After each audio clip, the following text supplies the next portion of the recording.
Ngara nungdan phongkiba pandangbi pause dagi maruoiba pau khara khangasaraga miyamda khudo tamjige Kuki na Meitei de landabadi Kumja lising aniga subna taraga mangagi August taraga nipan dagi houkhre PAPPM Illegal American Kuki sing na Meitei de landaba haurakpade mamang sai lising aniga subna kungohom dagi me ahum dagi natte tasing na Meitei de landaba haurakpade Kumja lising aniga subna taraga mangagi August taraga nipan da more da khundariba Meitei singda haurakhrabani haina People Alliance for Peace and Progress Manipur PAPPM na pongdorakpaga loinana August taraga nipan bu sahi khudingi Illegal Immigrant singi makutagi Manipurgi yelawmi singbo kanjaba numit haina ningsing thoram pangtholagani haire PAPPM na Prime Minister Narendra Modi Union Home Minister Amit Shah amasung Chief Minister Nongthombam Berena thaba chero amada mathaki ofam ase phongdoladuna Kuki illegal immigrant singni influence kuki luchingba singi matenga loinana hingsagi thawung ke ama chathaduna Indian state po tangdulai tadaba phibam amal anbani habase Volunteer Socialist Organization ama Lupasi ki ase pathajabane Manipur de Inner Line Permit System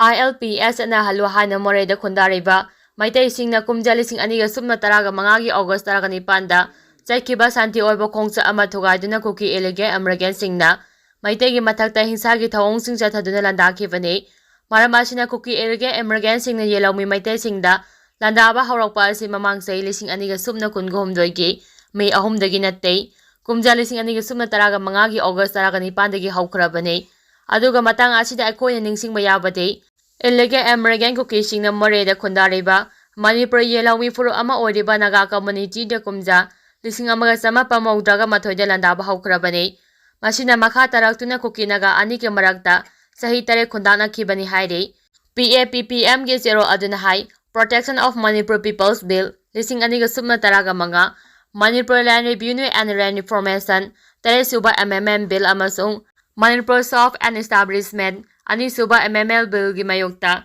Churchampur da Kumja lising aniga subna taraga mangagi August kontraga mathoida khongjang changsimbagi protester amadi police ani gi marakta sauna khuthongna balaike Churchampur gi police station na thomjimba thodokta protester mapalaki dabaga loyana police personnel kayana aso apanang khibane Irang aduda matam adugi outer Manipur gi MP Thangso Meitei matam adugi Family Welfare Minister Phungjang Thang Tongsing MLA manga Wi-Fi amasung Phungjang gi Balte gi Churchampur de laiba yumsing maitha hi matam aduda Kuki community gi member kharana Furubasi gi lusingba singi matenga loina Manipur da ILP chanarakpada Kumja lising amaga sama panyangkha gi mathoi matungda Manipur da changlakhiba illegal American sing masak khangdolagani wafam asina akiba laibadagi Kuki furup singna Kumja lising aniga subna taraga mangagi August taraga nipanda more da Meitei singna ILP demand tawduna chapa peace leleda hingsagi thawong sing chatharakhibani lele adida saru yariba singna Kuki community na nongmai kapsinduna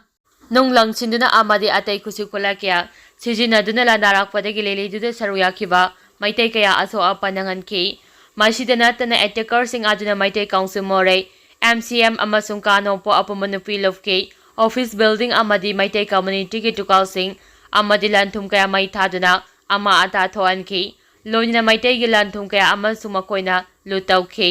asigoma thawong sing chatharabasu more de lairiba Manipur police commando singna karisu tawduna tumina yengduna laiki matam adogi mokok thongba police officer Kuki furuki miyoina oibana karisu tawdunaba order pibadagi karisu tawba ngamdana laikibani haiba matam aduda mipum khudimakna khangnaki hainasu PAPPM gi chero aduna makha tana phongdorakli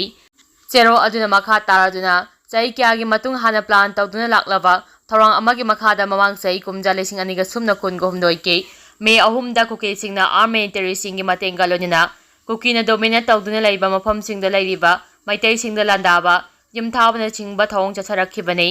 Kuki organization singna thoklebi irang asibo Meitei na horakpane haina aramba campaign sing chathari haina su phongdokli Union Territory khaltana Manipur gi waroisin purakpa ngamgani Kuki leader sing tha asigi taraga mari dagi taraga tare fawba chilongda phakthokkiba Kuki lusingba singi mifamda Manipur da thoklibe hingsagi thawdo watho asigi waroisin puraknabagi amata ngaraba lambidi Kuki singi oiba Union Territory ama sembana oigani haina amata oina warep lawkhre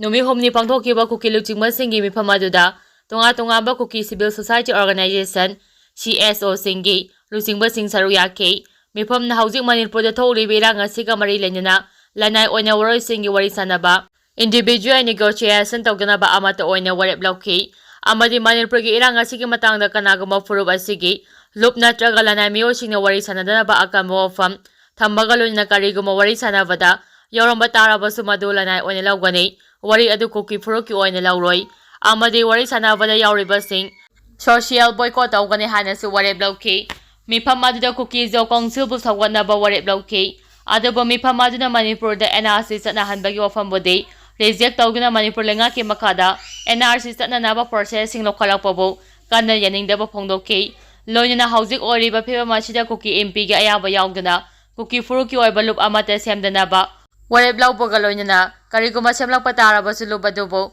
purubasina official oina masa khangroi haiba wafam thamki kanglon kaina chalairiba boarding hostel sing akalma miyeng changlagani aksu Yamda Manipur su nongmagi mising hengalakpana mama mapa oiba kayana masa masu singsemnaba honarakpa matamda makogi mathau kaidanaba amadi makoya yetanaba macha masu singbo boarding house hostel da thamba asi chanabi ama oina kana tawnarakli masigi khudongchaba lawduna miyo kyana boarding hostel asi sanampham oina lawnarakuna niyam kana mafam khudingi boarding hangdongnarakpa asina matamgi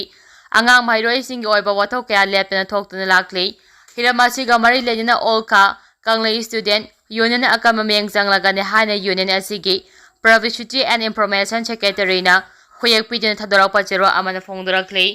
chero asina makha taraduna boarding hostel ama chalaiba haibase angang kayagi punsiga mari leinari bani angang singi fanabagi dama amade makhogi tungi punsida hena fanabagi dama boarding hostel sing chalainaba NCPCR na tungana guideline kya semdana thamli bani adu bahariba guideline sing asi karisu thausadana miyo kyana boarding hostel chayaliba asi tungi mirolda sorak naba khwaidigi lebak thiba thong amani haina aksuna laudaba ngamloi hairi hauji maksu nongju pantha oibana phataba ising sijinaba maru oina purkhi natraga khongdagi ising sijinabana boarding leiba mahairo kya unsagi oiba laina kya sandorakpa thengnare masida sinatana machi oiba sinjak pijaba watpa ka masinga anga masinga sanadaba health and hygiene ge thorong lokhopidaba mairoi amade ojage ratio chanadaba kaya asina angangsingda achauba chaitheng kaya piri hiramsida mari leinaba authority amade district administration akama meng changbiduna section thorong lokhopinaba aksugi makedigi appeal tarakli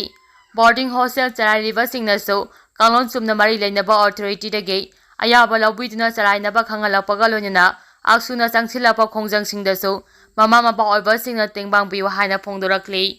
Sangjarakadavani KCP PWJ Reactionary Singh Sogapati Ji Higher Secondary School gi Principal Amadi Council gi Chairman Sangjarakadavani haina Kangleipa Communist Party KCP People War Group PWJ Marski Center na thadorapa chero amana phongdorakli Lubasi ge Central Media Coordinator Secretary Comrade Renin Meitei na thadorapa chero amana hai iramda masida khusem gi oiba kangluki irang asina maram oraga opportunities sing na magi oiba haijaba masak maung sing da khudong chaba lawba miyamna mayak sengna urei tangka kyadagi hauna communist based oiriba lup asigi ming sijinaduna amade lup asi saduna sengkhai thumkhai tawriba singda mateng pidina ba kyarak haikraba matung neo imperialist India amade makhogi bampia missionary singna thadorapa hiroi singda TJ Higher Secondary School gi principal amade kosem gi chairman na haktengna tengbalamba hakchina lawi Makis Doksinda yumpham thonuna lup asina hek saponglakpadagi kunai ama mapum phan bada education ase maru oina laubana education sector da akama meng thamduna lakhi hariba sector asida leramba amot pakaya ama chomthokmina duna amade chomthoklingai talak asida micro reactionary gangsingda mateng panglaba haibasi isana isagi imang tawjobaga pangkhakni capitalist society ama sangapada saru yariba capitalist ne haina laubada thodokna laloi Lectionary Singh Sogapati Ji Higher Secondary School gi amade Kosemgi Chairman Sangjarakadabani hairi